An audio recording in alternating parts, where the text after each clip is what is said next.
Avez-vous obtenu une augmentation de salaire cette année? Oui, je l'ai fait. Selon une récente enquête de Payscale, environ 60% des employés ont bénéficié d'une augmentation de salaire en 2022. C'est super. Quelle a été l'augmentation moyenne? La même enquête a révélé que l'augmentation salariale moyenne était d'environ 3,4%. Cependant, l'augmentation peut varier en fonction de facteurs tels que le secteur d'activité, le poste et les performances de l'entreprise. Waouh, c'est bon à savoir. Savez-vous pourquoi certaines entreprises accordent des augmentations cette année? Oui, l'un des principaux facteurs est le taux d'inflation élevé. Selon le Bureau of Labor Statistics, l'indice des prix à la consommation, IPC, a augmenté de 8,2% au cours des 12 derniers mois, ce qui a incité les entreprises à ajuster les salaires afin de fidéliser les talents. Je vois. Il ne s'agit donc pas seulement de récompenser les bonnes performances, mais aussi de suivre le coût de la vie.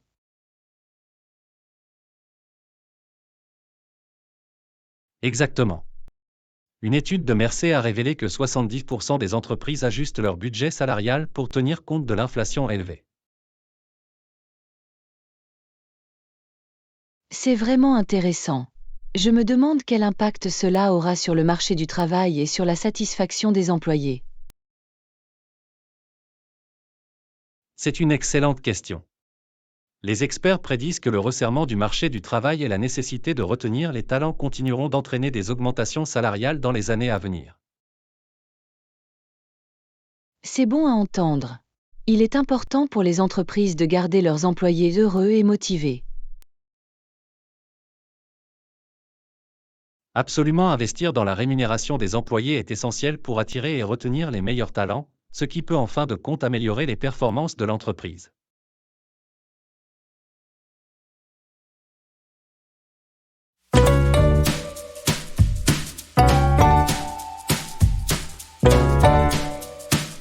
Et qu'est-ce que tu aimes faire le week-end? Oh, j'essaie de mélanger les choses. Parfois, j'aime simplement me détendre à la maison, et d'autres fois, j'aime sortir et explorer de nouveaux endroits. C'est super! Des études montrent que les pauses et les activités de loisirs peuvent réellement améliorer votre productivité et votre bien-être mental pendant la semaine de travail. Vraiment? Je ne le savais pas. Quels types d'activités sont considérés comme bénéfiques? Eh bien, selon une enquête de l'American Psychological Association, les activités les plus populaires du week-end incluent passer du temps avec la famille et les amis, faire de l'exercice et pratiquer des loisirs.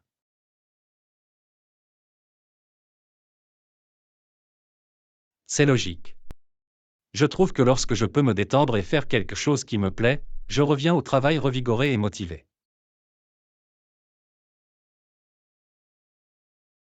Exactement.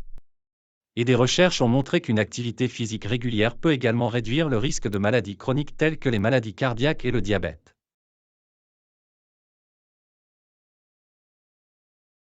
Waouh, c'est vraiment bon à savoir. Je vais devoir m'assurer de donner la priorité à mes fins de semaine et essayer d'intégrer davantage de ces activités saines. C'est super.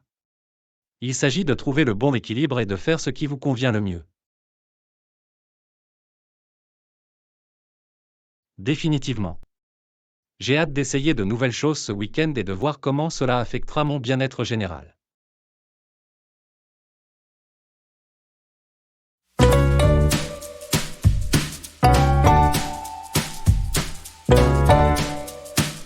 Je suis curieux.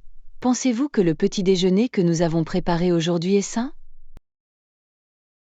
C'est une excellente question. Selon l'USDA, un petit déjeuner sain devrait inclure un équilibre de protéines, de glucides et de graisses saines.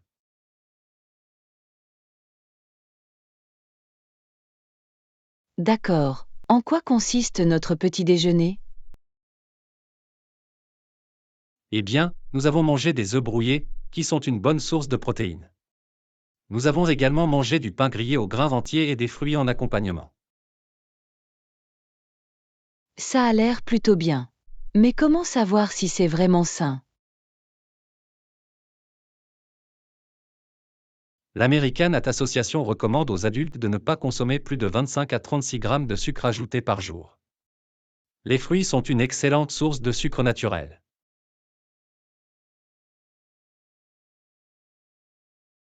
Ah, je vois. Et qu'en est-il des œufs et du pain grillé? Les œufs sont une protéine complète contenant tous les acides aminés essentiels. Et le pain grillé aux grains entiers est une bonne source de glucides complexes et de fibres. Waouh, je ne savais pas qu'il y avait tant de choses à prendre en compte lorsqu'il s'agit d'un petit déjeuner sain. Oui, il est important de tenir compte du contenu nutritionnel des aliments que nous consommons, surtout en début de journée.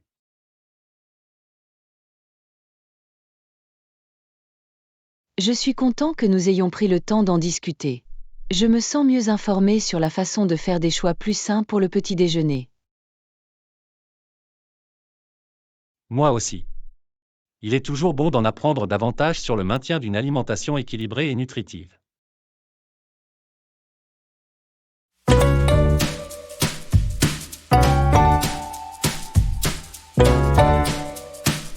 Bonjour, avez-vous entendu parler des dernières tendances en matière de dépenses de consommation?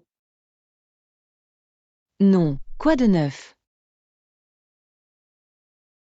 Selon une enquête récente, le ménage américain moyen prévoit de dépenser environ 62 000 $ pour divers achats cette année. Waouh, c'est beaucoup d'argent. Qu'est-ce que les gens envisagent d'acheter? Les principales catégories sont le logement, les transports et les soins de santé, qui représentent environ 60% des dépenses totales. C'est logique. Qu'en est-il des autres types d'achats? Eh bien, l'enquête a également révélé que les gens prévoyaient de dépenser davantage en produits de divertissement, de voyage et de soins personnels. C'est super. En fait, je prévois d'acheter un nouveau téléviseur et de prendre des vacances cette année. Sympa. La confiance des consommateurs est élevée et les gens sont plus optimistes à l'égard de l'économie.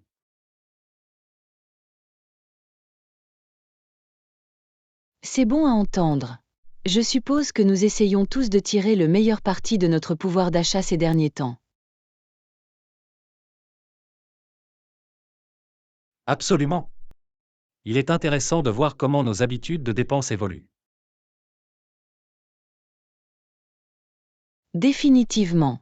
J'ai hâte de voir les nouveaux produits et services qui sortiront cette année.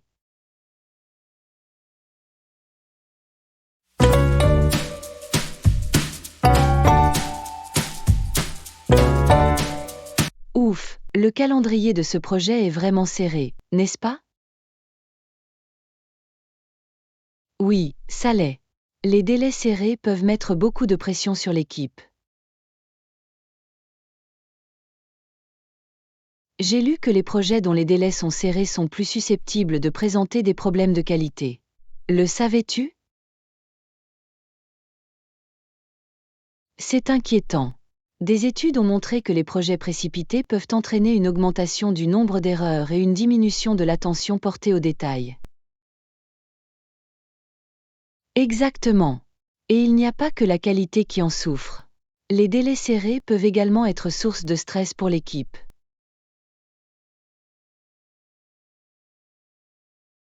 Tu as raison. Des recherches ont révélé que les employés travaillant sur des projets dont les délais sont serrés sont confrontés à des niveaux de stress et d'épuisement professionnel plus élevés. Ce n'est pas bon pour le moral ou la productivité. Je me demande s'il existe un moyen de mieux gérer ces délais serrés.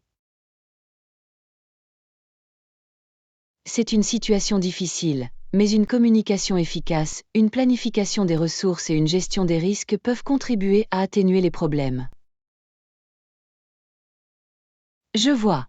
Il est important d'être proactif et de répondre à ses préoccupations dès le début, n'est-ce pas? Absolument, être conscient des pièges potentiels et prendre des mesures pour les surmonter peut faire toute la différence.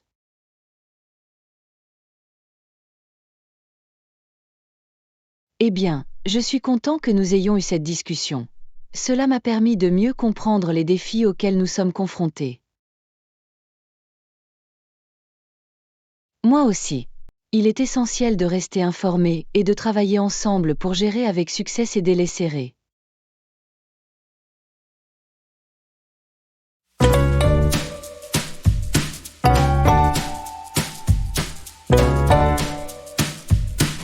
Et, j'ai entendu dire que tu allais rencontrer quelqu'un de nouveau aujourd'hui. C'est qui? Oui, je vais rencontrer le nouveau responsable de notre département marketing. Ils ont plus de 10 ans d'expérience dans l'industrie. Waouh, c'est impressionnant. Que peux-tu me dire à leur sujet? Eh bien, selon leur profil LinkedIn, ils ont travaillé pour plusieurs entreprises de premier plan dans le domaine du marketing et ont fait leurs preuves en matière de campagne réussie. C'est super. Quel type d'expertise apportent-ils? Ils ont une solide expérience en marketing numérique, avec une expertise dans les médias sociaux, le référencement et la création de contenu. Leurs anciens employeurs ont fait l'éloge de leur capacité à stimuler la croissance et à accroître la notoriété de la marque. Il semble qu'ils constitueront un ajout précieux à notre équipe. Que espérez-vous apprendre d'eux? J'ai vraiment hâte d'en savoir plus sur leur stratégie et leurs meilleures pratiques. Je pense que nous pouvons apprendre beaucoup de leur expérience et de leur expertise.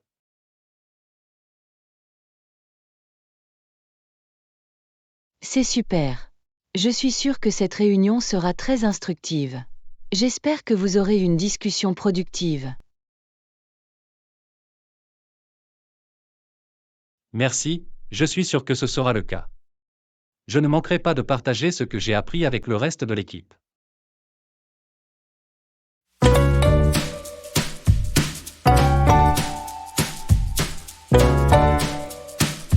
Alors, quel pays prévoyez-vous de visiter ensuite?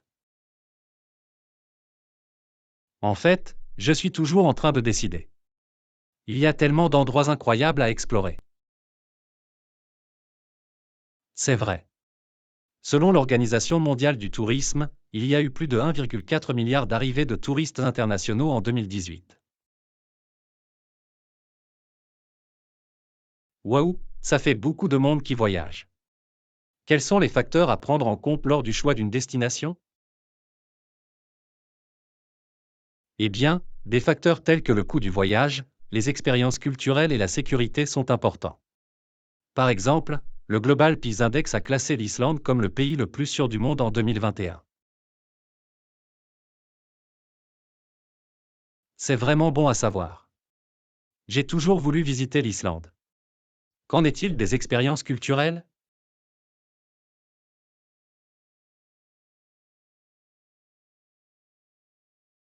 Différents pays proposent des expériences culturelles uniques. Par exemple, le Japon est connu pour sa riche histoire, ses arts traditionnels et sa délicieuse cuisine. Ça a l'air incroyable. Je vais devoir ajouter le Japon à ma liste de destinations potentielles. Absolument, il y a tellement de pays incroyables à explorer. L'essentiel est de faire vos recherches et de choisir une destination qui correspond à vos intérêts et à votre budget. Tu as raison. Je garderai certainement ces facteurs à l'esprit lors de la planification de mon prochain voyage.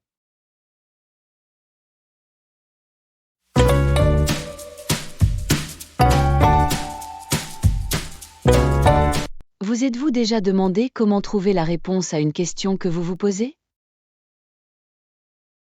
Oui, cela peut être frustrant de ne pas savoir par où commencer.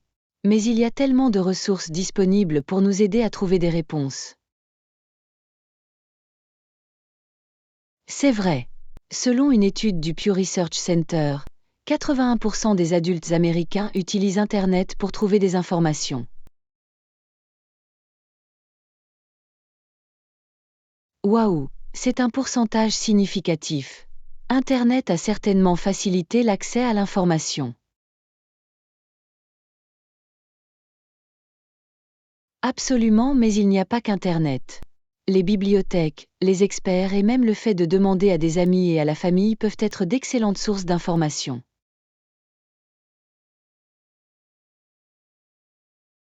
C'est un bon point. Une enquête de l'American Library Association a révélé que 95% des bibliothèques publiques offrent un accès gratuit aux ordinateurs et à Internet.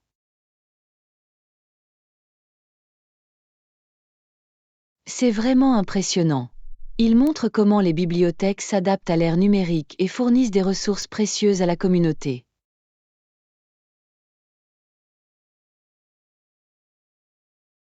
Définitivement. Et lorsqu'il s'agit de trouver des conseils d'experts, une étude du Pew Research Center a révélé que 72% des adultes américains font confiance aux informations fournies par des experts. C'est bon de le savoir. Il est rassurant de disposer de sources fiables vers lesquelles se tourner lorsque nous avons besoin de réponses. Absolument, l'essentiel est d'être curieux, d'explorer différentes ressources et de ne pas avoir peur de poser des questions.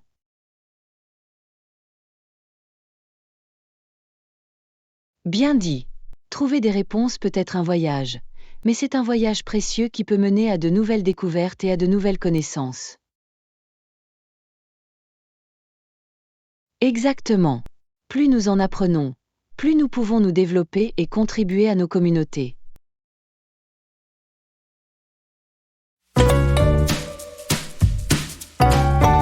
Tu aimes acheter des croustilles? Des croustilles. Oui, c'est une collation populaire. Saviez-vous qu'ils ont été inventés pour la première fois en 1853? Vraiment? C'est intéressant. D'où viennent-ils? Les croustilles ont été créées par un chef nommé George Crumb à Saratoga Springs, dans l'État de New York. Il essayait de faire des frites, mais le client n'arrêtait pas de les renvoyer. Il a donc tranché les pommes de terre en tranches fines et les a frites jusqu'à ce qu'elles soient croustillantes. Waouh, c'est une chouette histoire. Je ne savais pas que c'était ainsi qu'ils avaient été inventés. Oui, et depuis, les croustilles sont devenues un phénomène mondial. En fait, le marché mondial des croustilles devrait atteindre 28,6 milliards de dollars d'ici 2025.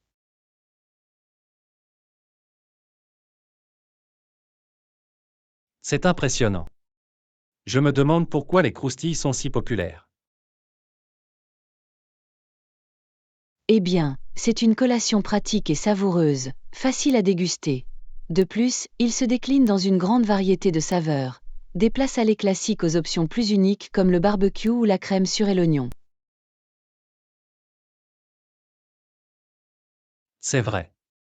J'adore essayer différentes saveurs de croustilles. C'est une collation tellement polyvalente. Absolument, les croustilles font désormais partie intégrante de l'alimentation et des habitudes de grignotage de nombreuses personnes dans le monde entier.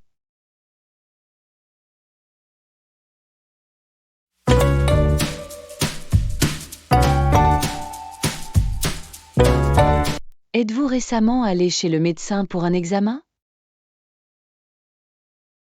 Non, pas dans un moment. J'essaie d'éviter d'aller chez le médecin à moins d'être vraiment malade. Vous savez, il est vraiment important de consulter un médecin régulièrement, même si vous vous sentez bien. Vraiment? Pourquoi ça? Selon les Centers for Disease Control and Prevention, CDC, des examens réguliers peuvent aider à détecter les problèmes de santé à un stade précoce, alors qu'ils sont souvent plus faciles à traiter. Je ne le savais pas. Quel type de problèmes de santé peuvent-ils détecter? Le CDC indique que des examens de routine peuvent aider à identifier des affections telles que l'hypertension artérielle, l'hypercholestérolémie et le diabète, avant même l'apparition des symptômes. Waouh, c'est bon à savoir. Je pense que je devrais bientôt prendre rendez-vous avec mon médecin. Définitivement. Les soins préventifs sont très importants pour le maintien d'une bonne santé. Plus tôt vous détecterez les problèmes, mieux ce sera. Tu as raison. Je prendrai rendez-vous dès que possible. Merci pour l'information.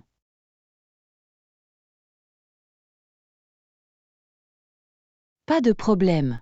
Prendre soin de votre santé doit être une priorité. Absolument, je vais m'assurer de le faire à partir de maintenant.